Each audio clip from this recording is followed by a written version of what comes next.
दोस्तों, सवेरे वाली गाड़ी फिल्म 1985 की एक हिंदी भाषा फिल्म है जिसमें सनी देओल और पूनम ढिल्लों ने एक साथ काम किया है। फिल्म की कहानी इस प्रकार है।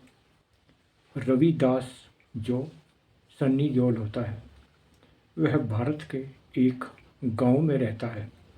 वह छेदी राम का बेटा है जो गांव में बहुत सम्मानित है। उसकी एक छोटी बहन पुष्पा है जो बाद में शादी करके अपनी ससुराल चली जाती है। रविदास को ज्योति से प्यार हो जाता है। ज्योति जो पूनम ढिल्लों होती है, उनके प्यार के बारे में गांव को पता चलता है तो जाति के अंतर के कारण गांव वाले रविदास की ज्योति से शादी के खिलाफ हो जाते हैं। एक बार गांव के लोग रविदास और ज्योति को गांव में अकेले में बात करते हुए देख लेते हैं। पंचायत की बैठक में कुछ गांव वाले रविदास पर ज्योति से छेड़छाड़ का झूठा आरोप लगाते हैं। पंचायत रविदास को सिर से गंजा करके गधे पर बैठाकर पूरे गांव में घुमाने की सजा सुनाती है। रविदास के पिता छेदीराम अपने बेटे की वजह से शर्मसार होकर आत्महत्या कर लेते हैं। रविदास एक प्रतिभाशाली कवि हैं, लेकिन वह एक महान कवि के रूप में पहचाने जाने, अपनी कविताओं को प्रकाशित करने और दुनिया को दिखाने का अपना सपना पूरा नहीं कर सकते, क्योंकि वह एक गांव में रहते हैं। इसीलिए वह अपने सपनों को पूरा करने और ज्योति से शादी करने के लिए शहर जाने का फैसला करते हैं। शहर में वह एक चोर से रमा नामक युवती का पर्स बरामद करता है। पुलिस एक बड़े अखबार के प्रकाशक जानकी दास की बेटी निकलती है।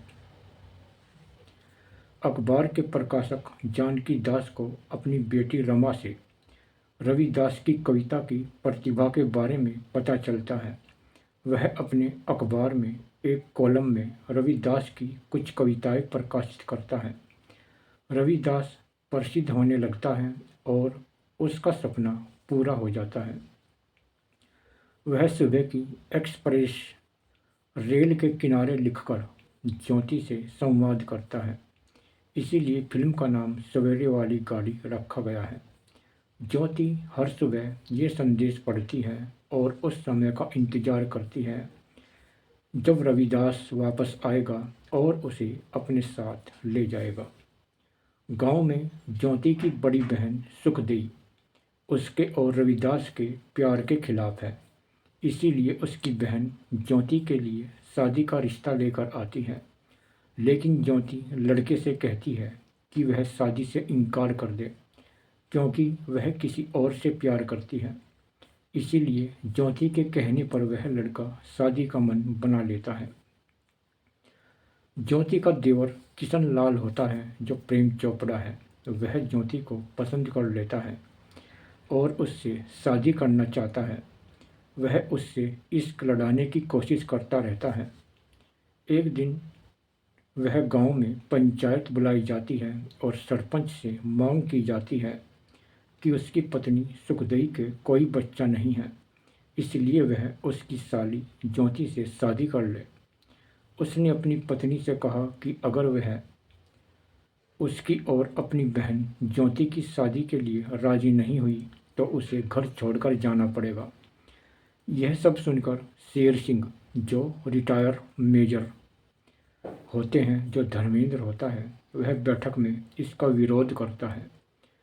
शेर सिंह वह व्यक्ति था जो हमेशा गांव में गलत चीज़ों के खिलाफ बोलता था। इसीलिए सुखदेई ज्योति को अपने देवर से शादी करने के लिए मनाने की कोशिश करती है ताकि उसका पति उसे घर से ना निकाले। यह सुनकर ज्योति बहुत दुखी हो जाती है।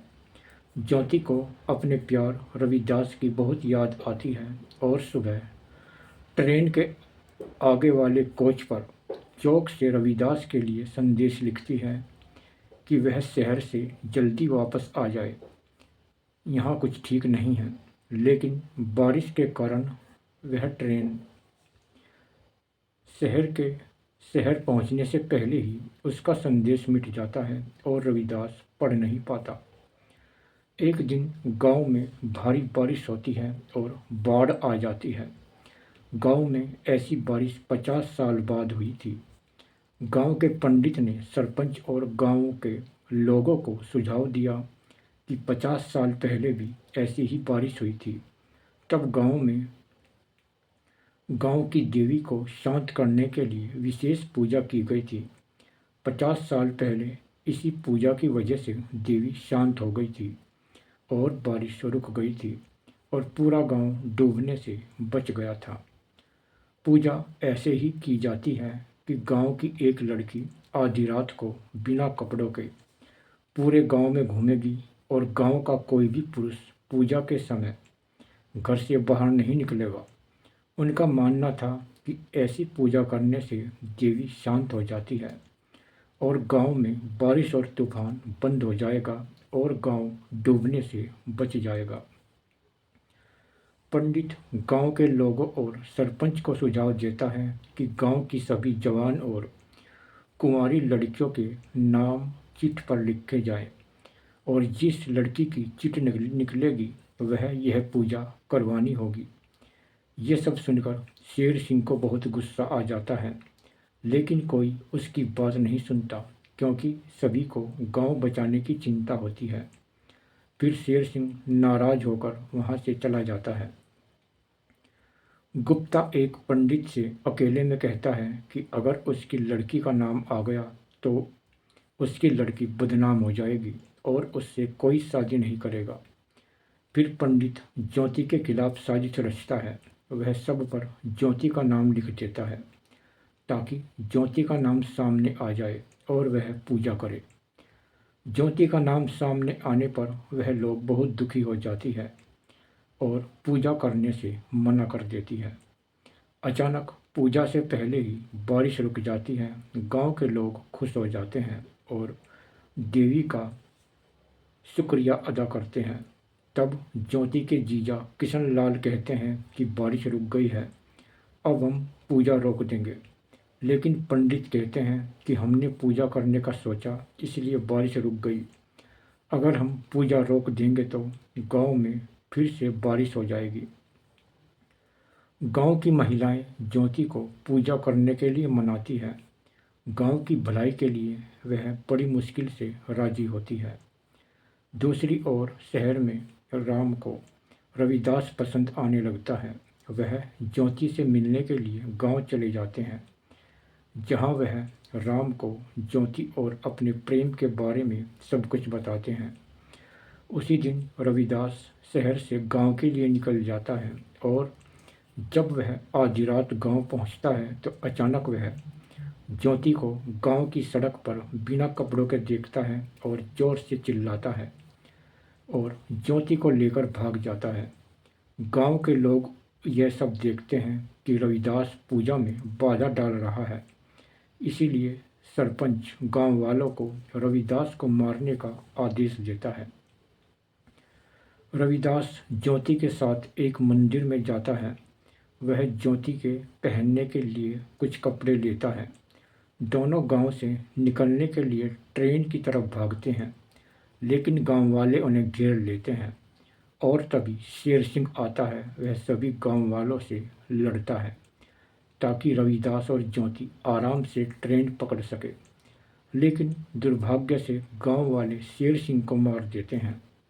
शेर सिंह उनके लिए अपनी जान की बाजी लगा देता है और अपनी जान कुर्बान कर देता है और अंत में दोनों बड़ी मुश्किल से ट्रेन में चढ़ते हैं और एक दूसरे को गले लगकर खुशी खुशी गांव से निकल जाते हैं और ट्रेन निकल जाती है।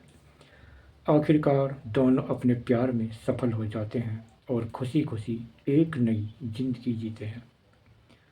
और ये फिल्म बहुत ही अच्छी फिल्म थी। इस फिल्म का पहला गाना है दिन प्यार के आएंगे। अगला गाना है जब दो प्यार मिलते हैं। अगला गाना है सांझ पड़े गाए दीवाना। अगला गाना है बिन पायल के छम छम। अगला गाना है देखो ये कौन आया मुझको उड़ा लाया। ये सभी गाने गाए हैं किशोर कुमार, लता मंगेशकर, आशा भोसले और सुरेश वाडकर ने। और फिल्म के मुख्य कलाकार हैं सन्नी देओल, रविदास, पूनम ढिल्लो, ज्योति, प्रेम चोपड़ा, किशन लाल, बिंदु सुखदाई, श्री राम लागू, छेदीराम, धर्मेंद्र, मेजर शेर सिंह, ओम शिवपुरी ठाकुर, सत्यन कप्पू गुप्ता जी, CS दुबे पंडित, जानकी दास और नताशा सिन्हा। और यह एक बहुत ही अच्छी फिल्म रही होगी, आपने इसे ज़रूर देखा होगा। फिल्म के निर्देशक थे भारती राजा, उत्पादित किया था RK सोरेन ने, छायाकार थे B कन्नन, संपादित किया था डेविड धान ने, संगीत था RD बर्मन का और फिल्म रिलीज हुई थी 17 सितंबर 1985। दोस्तों, आपने सवेरे वाली गाड़ी फिल्म ज़रूर देखी होगी, आपको कैसी लगी कमेंट में ज़रूर बताना।